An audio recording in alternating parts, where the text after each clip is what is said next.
अस्सलाम वालेकुम। कैसे हैं आप लोग। आज हम बनाएंगे दाल और कद्दू की बिल्कुल वो रेसिपी जो होटलों पे आपको मिलती है, और ये बनानी बहुत ही आसान है। और गर्मियों के सीज़न चल रहा है और इस सीज़न में हमें यही टेंशन रहती है क्या बनाएं, बच्चे दाल कद्दू खाते नहीं हैं।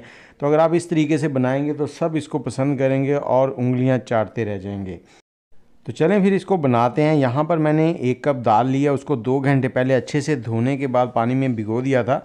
इतने में उसने पानी सोख कर लिया और अब हम इसको बनाएंगे। इसके लिए हमने प्रेशर कुकर का इस्तेमाल करना है।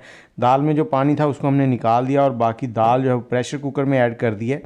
यहाँ पर हमने 1 से सवा लीटर पानी ऐड करना है इसके अंदर। और पानी डालने के बाद हमने इसमें कोई चीज़ और नहीं डालनी, ना नमक, कुछ भी नहीं डालना। सिर्फ इसको ढकना लगाकर हमने 8 से 10 मिनट प्रेशर लगाना है। अगर आप घुली हुई दाल चाहते हैं तो 10 मिनट प्रेशर लगाएं सीटी बजने के बाद, और अगर आपको थोड़ी हार्ड चाहिए तो 8 मिनट। यहाँ पर जो कद्दू हैं इनको पील आउट कर लेंगे या इस तरीके से। और इसके बाद हमने इसको काट लेना है, और काटना किस तरह से, इसके छोटे छोटे स्लाइसेस काटने हैं, वो मैं आपको दिखा देता हूँ। और इसके साथ साथ ही कमेंट में मुझे ये बताएं कौन से शहर में बैठकर आप हमारी वीडियो देख रहे हैं। तो इस तरह से आपने ना इसके स्लाइस कर लेने। ये देखें, ना ज़्यादा मोटे हैं ना ही ज़्यादा बारीक हैं। कद्दू जो है दिखने में आपको नरम नज़र आता है, लेकिन इसको गलने में थोड़ा सा टाइम लग जाता है। तो इसलिए आपने इसके इस तरह से स्लाइस काट लेने हैं। कद्दू हमारा कट चुका है और जो दाल है हमारी वो भी तकरीबन जो है प्रेशर लग चुका है। तो उसके बाद हमने चूल्हा बंद कर दिया। उसका जब अच्छे से प्रेशर ख़त्म हो जाए तो तभी आपने ढकना खोलना है। तो यहाँ पर देखें दाल हमारी जो है बिल्कुल अच्छे से जो है वो घुल चुकी है। थोड़ी सी खड़ी है लेकिन ज़्यादा जो है नरम हो चुकी है।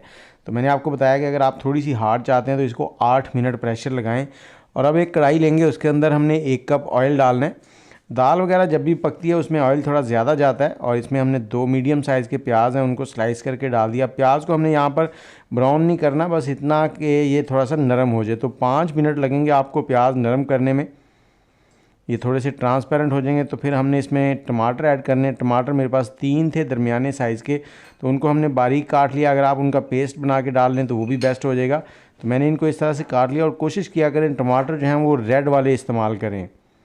अब इनको हमने अच्छे से यहाँ पर भुनाई कर लेनी है टमाटरों की। ये देखें, जब टमाटर अच्छे से ग्रेवी बन जाए टमाटरों की तो इस पॉइंट पे हमने इसमें लहसुन अदरक कुटा हुआ ऐड करना है। ये 2 टेबलस्पून के करीब है। अब इस लहसुन अदरक को भी 2 से 3 मिनट यहाँ पर भुनाई कर लेंगे टमाटरों के साथ। और इसके बाद हमने इसमें थोड़े से पाउडर मसाले ऐड करने, जिसमें हमने आधा चाय का चम्मच हल्दी पाउडर डाला है और आधा चाय का चम्मच ही नमक ऐड करेंगे। और लाल मिर्च है जो कि 1 चाय के चम्मच के बराबर है तकरीबन, आप कम ज़्यादा कर सकते हैं इसको। और इसी पॉइंट पे हमने इसमें धनिया 1 चाय का चम्मच और आधा चाय का चम्मच, 1 चम्मच से ज़्यादा थोड़ा सा डालेंगे। और कश्मीरी लाल मिर्च है, ये रंगत के लिए होती है, तो ये हस्बे ज़रूरत आप ऐड कर लें। और आधा चाय का चम्मच जो है वो हमने गरम मसाला ऐड कर दिया इसमें, हमारा स्पेशल वाला। अब इस मसाले की बुनाई करनी है तो इसमें आप साथ ही यहाँ पर थोड़ा सा पानी ऐड कर लें। मैंने इसमें पानी जो है वो प्रेशर कुकर में जो दाल वाला पानी है वही थोड़ा सा ऐड कर दिया। उससे क्या है कि इसकी जो जायका है थोड़ा सा इन्हेंस हो जाएगा, क्योंकि वो बुनाई के अंदर जब इसके साथ भुनेगा तो और भी ज़बरदस्त हो जाएगा। आप सिंपल पानी भी ऐड कर सकते हैं।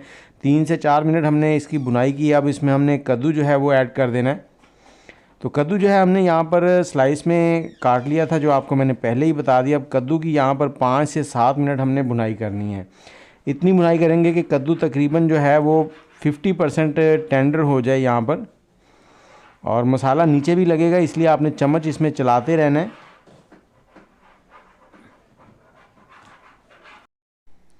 तो यहाँ पर देखें कद्दू जो है वो तकरीबन 50% तक टेंडर होने वाले हैं और ग्रेवी जो है इसके अंदर अच्छे से बनती जा रही है।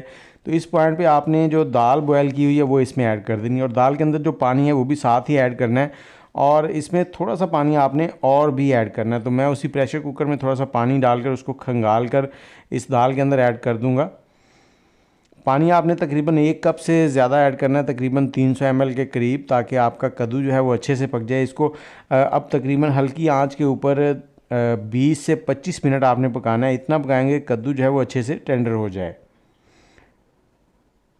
तो ये पानी हमने ऐड कर दिया इसके अंदर, और अब हमने इसको मिक्स करना है। और उसके बाद हमने इसको हल्की आंच के ऊपर ढकना लगाकर 20 से 25 मिनट पकाना है। और आपने हर 2 से 3 मिनट के बाद इसमें चम्मच चलाना है, नहीं तो आपके कद्दू जो हैं वो नीचे लग जाएंगे और सालन जो है वो ख़राब हो जाएगा, फिर लोग आपकी उंगलियां नहीं चाटेंगे, फिर आपको कुछ और ही कहेंगे। तो इस तरह से आपने वक्फे वक्फे से इसमें चम्मच चलाते रहना है और इसको मिक्स करते रहना है। और यहाँ पर देखें ऑयल जो है वो ऊपर सेपरेट होने लगा है, और जो हमारे कद्दू हैं उनको हम चेक कर लेंगे इस तरह से चम्मच की मदद से या छुरी की मदद से कि वो आराम से टूट रहे हैं या नहीं। तो कद्दू हमारे गल चुके हैं। तो इस पॉइंट पे हमने इसमें थोड़ी सी अब काली मिर्च ऐड करनी है, थोड़ी सी सब्ज़ मिर्चें ऐड करनी है, थोड़ा सा गरम मसाला ऊपर से स्प्रिंकल करेंगे। तो सब्ज़ मिर्चें इस पॉइंट पे ऐड कर देते हैं, 3 से 4 सब्ज़ मिर्चें फ्लेवर के लिए हैं, इससे खुशबू बहुत ही लाजवाब हो जाती है। और साथ ही हमने थोड़ी सी काली मिर्च ऐड करनी है, और स्पेशल वाला थोड़ा सा गरम मसाला है वो ऐड कर देंगे। उसके बाद इसको मिक्स करेंगे और थोड़ा सा सब्ज़ धनिया इसके ऊपर ऐड करेंगे और इसको ऊपर से कवर कर देंगे। 2 मिनट के लिए कवर कर देंगे, चूल्हा हमने बंद कर देना है। और उसके बाद इसकी आपको फाइनल लुक दिखाते हैं। बहुत ही लाजवाब किस्म का खुशबू आ रही है इस वक्त, और ये दाल कद्दू जो है हमारा रेडी हो चुका है। एक बार ज़रूर ट्राई कीजिएगा, बच्चे बड़े सबको बहुत पसंद आएगी। ये देखें, ये थोड़ी सी हमने इसको पतली रखा है, ये थिक नहीं है, क्योंकि गर्मियों के अंदर जो है ना सालन जो है ना वो रोटी के साथ मज़ा करता है जब वो थोड़ा सा नरम हो। तो मुझे इजाज़त दें, आप ट्राई करें दाल कद्दू। अल्लाह हाफिज़।